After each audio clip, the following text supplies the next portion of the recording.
So one time I had a car issue and I took the car to my mechanic. As per usual, my mechanic told me that it was going to be a while, but it wasn't really a long enough time period for me to actually leave and go do something else that's too far away. So I'm like, cool, whatever. What I ended up doing is just walking to Starbucks that was close by.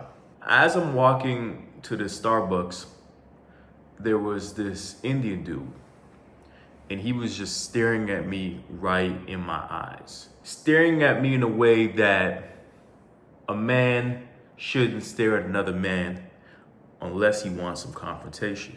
At first I tried to ignore it, but this dude wouldn't stop just his piercing glare at me, and I was like, you know what?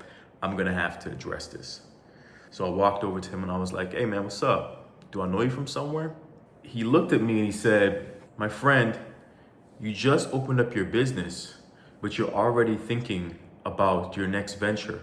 You should take time to be happy about what you have right now. Now the thing is, I didn't know this guy, and the location that I was at was nowhere near my business, which I had just opened about a week earlier. So my business is about a week old.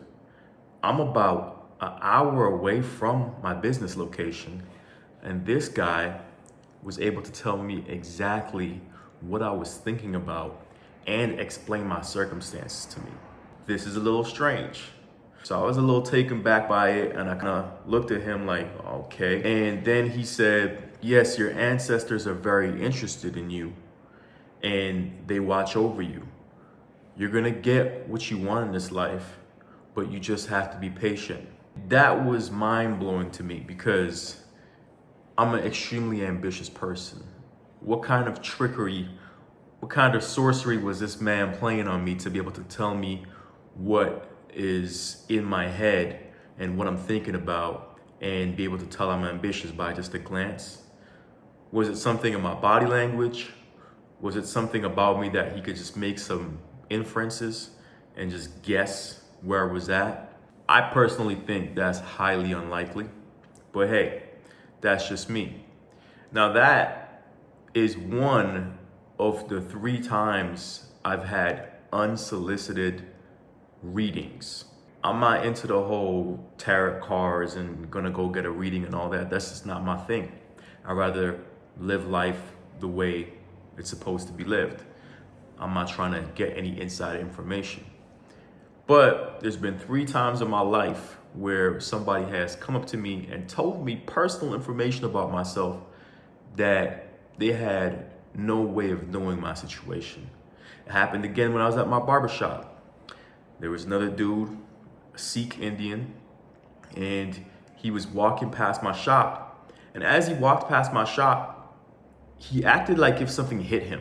He's walking in a straight line. I'm looking out the window, and he stops like almost like he gets hit by like a brick wall.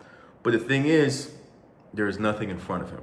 Now, when my client that was in there with me left, he walked in just as I was about to enter lunch break. Then he told me, I've been giving and giving and giving to people, and they've been taking advantage of me. And I'm wondering whether or not I should keep giving to people. Now, at this precise moment where I was in my career, I had a barber that I had taught from scratch. I taught him everything, how to cut hair from scratch. The minute he got decent enough, he just got up and bounced. He left. I pretty much wasted my time because there wasn't really any real benefit from him being there. And this had happened to me a couple times already. When he said that to me, that would hit me to the point where I almost teared up. Now, the interesting thing about both these gentlemen is that they tried to ask me for some money, but I decided I'm gonna decline that, right? But their readings were very accurate. I didn't know how a guy could stare at me on the way to Starbucks and another guy could walk past my business and be able to tell exactly what I'm going through at that exact moment. The second guy literally was telling me what I was thinking at the time, because it was my lunch break and I was by myself. no other barbers in the shop. All my barbers just left me and I was completely assed out. I was thinking about that and he was able to tell me exactly what I was thinking. With all this being said, everybody has their own beliefs. Some people believe in God, some people believe in spirituality, some people believe in the signs and the stars and all that. It's interesting. I don't know what the truth is. I'm pretty sure I'm gonna have a bunch of people in my comment section telling me what the truth is based on their perception, but thinking that that's reality. And that's fine. People have a tendency to do that. There's a lot of know-it-alls in the comment section anyway. But I'm gonna tell you a third story.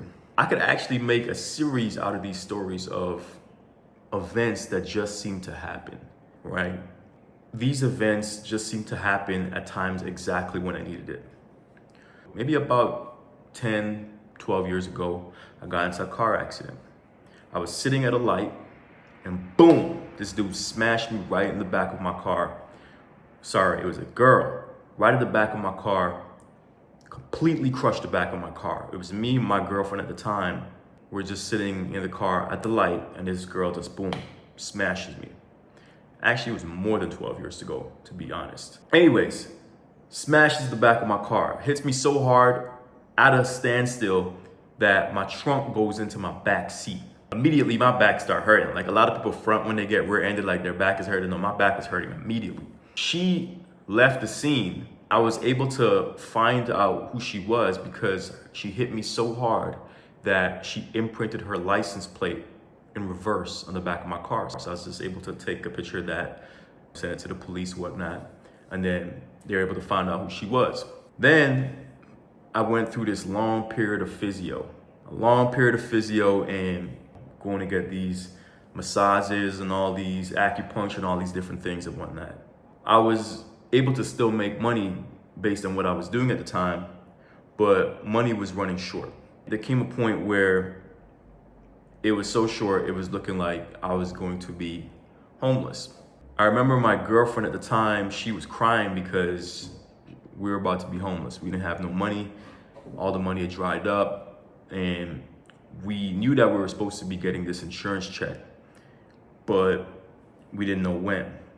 So my girl's there crying on the bed. I'm trying to figure out where am I gonna get these next couple bucks to keep our adventure going on a positive note.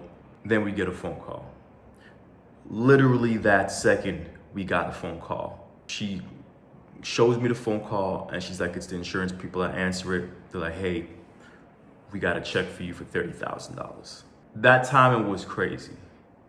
It didn't make a lot of sense, but it came exactly when I needed it. Matter of fact, in Canada, there's this thing called a sticker. It's a sticker you're supposed to put on the back of your license plate to say that it was valid. When I got rear-ended, my sticker was invalid.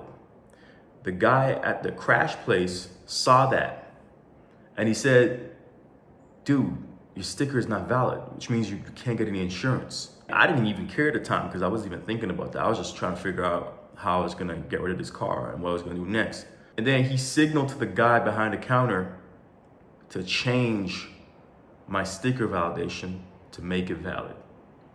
He didn't have to do that. Matter of fact, he looked disgusted at me for just being so incompetent for not having my stickers properly done. But he did something that he wasn't supposed to do to get me through.